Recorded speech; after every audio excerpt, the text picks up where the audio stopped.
Hello humans, I'm mckaye. Did you know there's a hidden ritual circle in Moonrise Towers that unlocks several unique interactions with Gale and lets you craft a lantern that summons a shadow monster? If not, well, this video's for you. That really sounded like I was trying to sell you a car. Oh gosh. Anyway, let's begin.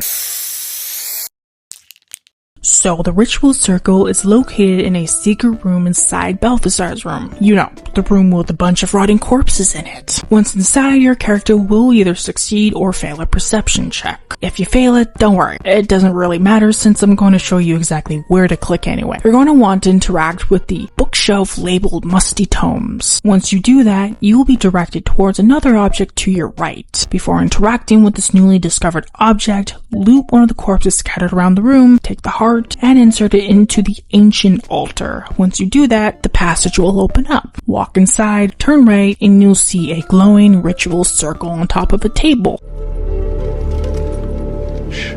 Surrounded by broken lanterns and dead pixies. I'll let the narrator take it from here. Carved into the bench's rotten surface is some kind of ritual circle.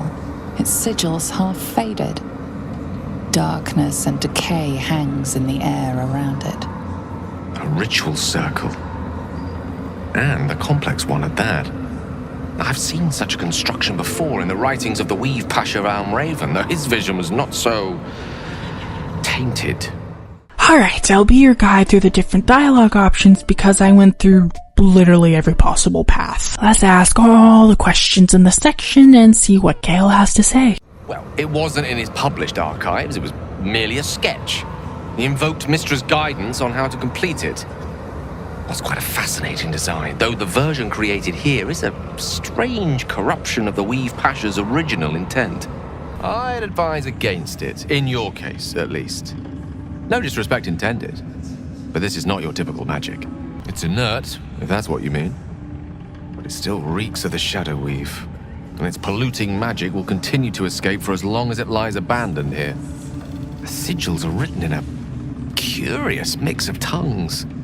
Ancient Calishite, Netherese, something else I can't quite make out.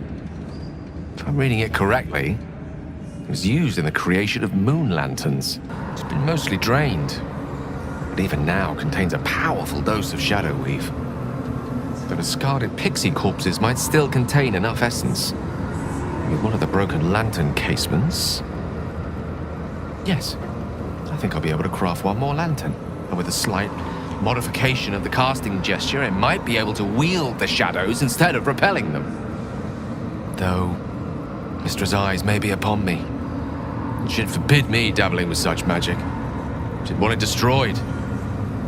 Wasted, arguably. So, he can make a new lantern, but Mystra will probably frown upon it. This is where the narration branches a bit, so let's start by having Gale destroy the ritual circle.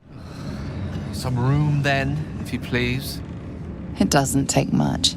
The sigils fade, the circle's tainted magic dissolving harmlessly into the ether. Not bad for a wizard who slept through his Calishite lessons, eh? Once it's gone, you'll notice Gale now has his fancy golden halo around his head. Let's see what he has to say. Did you feel that? I wasn't surrounded on all sides by the darkness of the shadow cursed lands. I'd think it was Mystra herself brushing against my skin. Oh.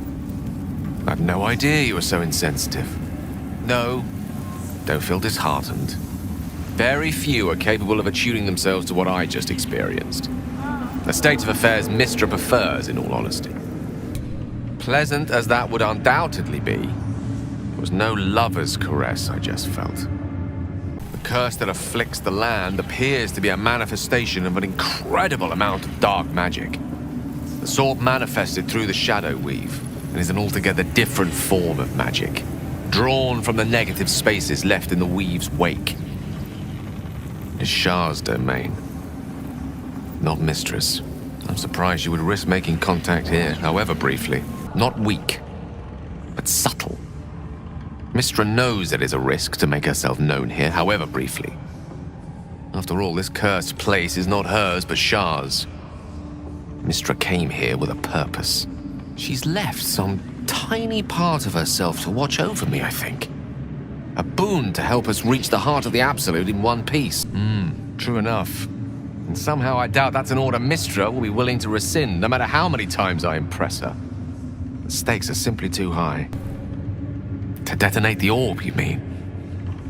Might be onto something there.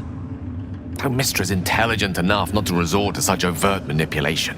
Strange, though, that she would reward me for such a service now. She's hardly been forthcoming on that front since my banishment. Perhaps I'm overthinking things. A blessing's a blessing, and this one should come in most useful. So, Mystra only blessed him because he dispelled this creepy circle that was leaking shadow weave into the world. She didn't bless him for any other reason. Right.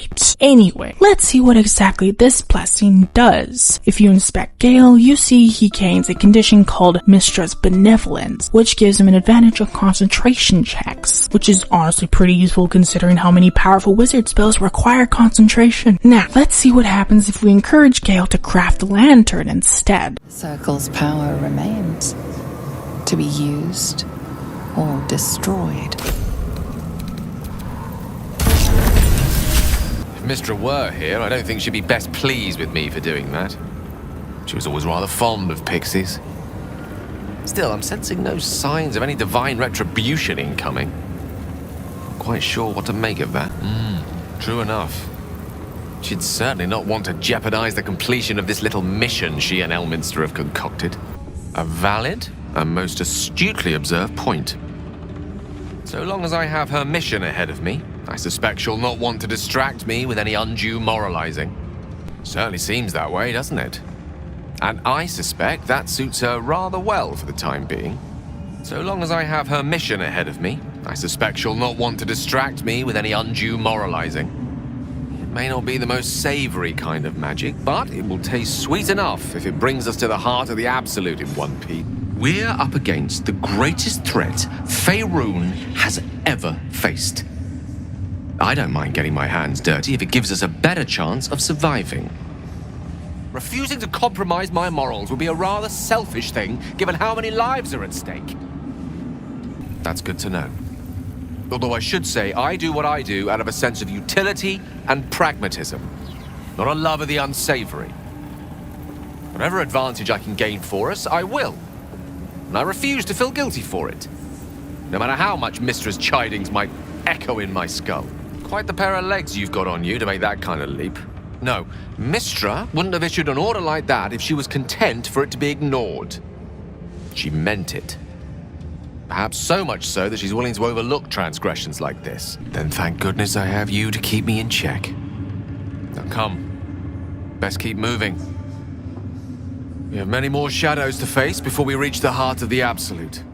I think Gale is onto something when he says Mystra probably isn't going to throw a fit if he does something a little unsavory in her eyes. She kinda wants to keep him around on her good side so he can just, Anyway, let's check out this lantern. It's called the Shadowlantern and lets you summon a wraith, which I'll show you in just a second. The item description reads, encased in a cocoon of shadow within the lantern, the mangled pixie lies like some deformed pupa, its mouth slack, and those same shadows crawling over its graying tongue. What a lovely description. So visual. Let's summon the wraith and see what it can do. You'll need to equip the lantern before you can cast a spell that summons it. The Shadow Dew comes with necrotic claws and strength drain, which are both pretty handy. And when you're done with him, you can either dismiss him normally or simply unequip the lantern. Alright, now I'm going to dispel the ritual circle myself.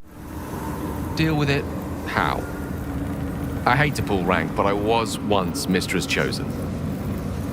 Destroying magic like this was my bread and butter. Oh, or did you wish to use it? I assure you, it's pointless.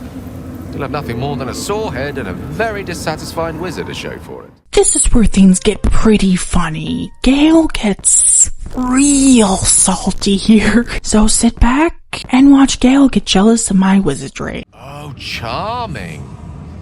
I hope the Shadow Weave was to blame for that little outburst of unwarranted discourtesy.